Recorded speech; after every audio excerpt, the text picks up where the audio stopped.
Salig is die honger en dorstiges. Goeiedag geliefdes in ons Here Jesus Christus. My naam is Emiel Trollip. Ons kyk vandag na Matteus 5 vers 6. Salig is die wat honger en dors het na die geregtigheid, want hulle sal versadig word. Dis is goeie speurders van die teks, moet ons natuurlik vra, wie is hierdie honger en dorstiges met wie Christus spreek? Hy praat natuurlik met die disippels en die skare wat daar voor hom vergader, soos hy hierdie woorde by die bergpredikasie aan hulle oordra. So kom ons kyk na hierdie skare. Wie was hierdie skare? Nou hierdie skare Jode wat daar by die bergpredikasie vergader het en disippels was gewoond aan die druk van die lewe. Hulle het die kommer en die angs van die wêreld baie goed geken. Hulle sou vir geslagte gesit het en gewag het vir die koms van die Messias. Geslag na geslag sou sit aan die wag, opgewonde oor die komende pragt. Maar hierdie opgewondenheid sou later omgeslaan het in teleurstelling, soos die Messias nie gekom het nie. En die lewe van hierdie skare was ook leeg aan die heerlikheid van God. Dit was vol van kommer, vol van angs, vol van honger en dors, maar leeg aan al God se beloftes. Ja, in hulle alledaagse lewe kon hierdie Jode staat maak op een ding. Hulle gaan 'n honger en dors hê. Elke dag moet hulle arbei. Elke dag moet hulle 'n bietjie werk, net om hulle honger en dors vir 'n klein kort tydjie te versadig. En so het dit ook gegaan op die geestelike lewe.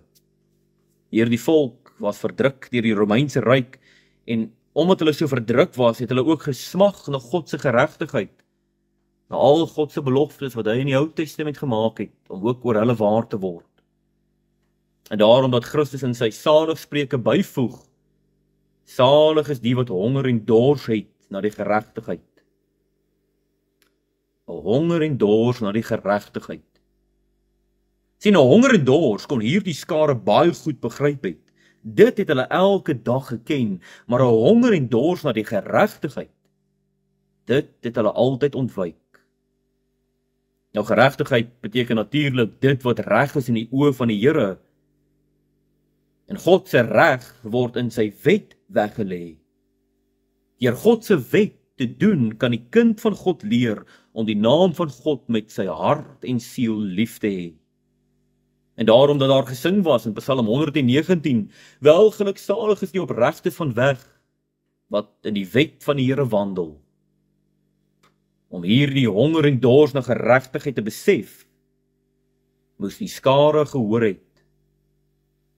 Geregtigheid is waarna hulle 'n honger moet hê.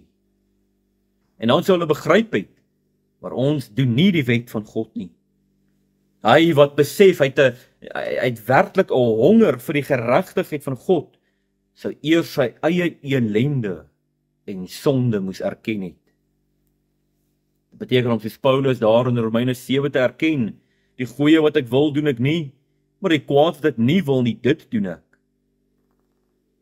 Ja, die ware honger en dors na geregtigheid is die persoon wat besef daar is niks goeds aan my nie.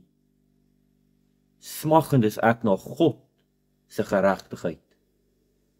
Smaggend is ek na God se genade wat my van my sonde sal bedek. Die persoon wat 'n honger en dors het na God se geregtigheid, begeer om gevoed te word deur sy lieflike woord en wet. Nou in Christus word die geregtigheid van God natuurlik voldoen. Sien, hy het die prys betaal vir al ons oortredinge.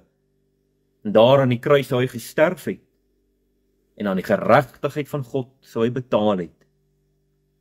Nou honger en dors na die geregtigheid is daarom in sy wese 'n honger en dors na Christus. Dis in die Here Jesus Christus wat ons versadig word. Dis deur sy woord en gees wat ons gevoed word. En daarom wanneer Christus sê, salig is die wat 'n honger en dors het na die geregtigheid, word ons uitgenooi om ons diepste voeding in hom te gaan soek. Ja, die kinders van God word uitgenooi om te kom aansit by sy feesmaal. By sy tafel wat deur sy seun voorberei is. Al sy skape word uitgenooi om die goedheid en guns van God te kom smaak, tot in lengte van dae.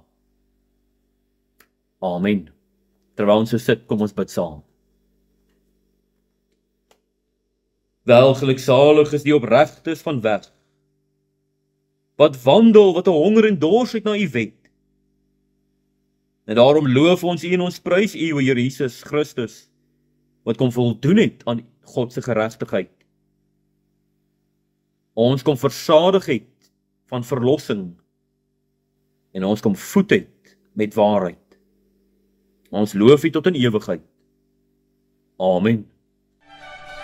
Gloria, gloria.